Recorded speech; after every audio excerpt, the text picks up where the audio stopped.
Good morning, guys. Sergio and Joni, Housemaster Home Inspections, doing a single-family home inspection here in Passaic County, New Jersey.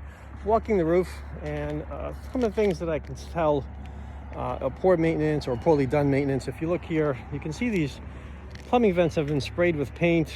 The plumbing boots have been covered with tar.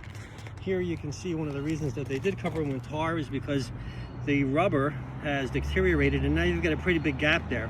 So snow laying on here, rainwater running down the roof, gets past that rubber gasket and gets into the house and causes damage to the structural components below. Give us a call at 973-299-1808. Myself or one of my inspectors, Nick Angioni or Sean Conahan, will come out and give you guys and all your clients a great inspection.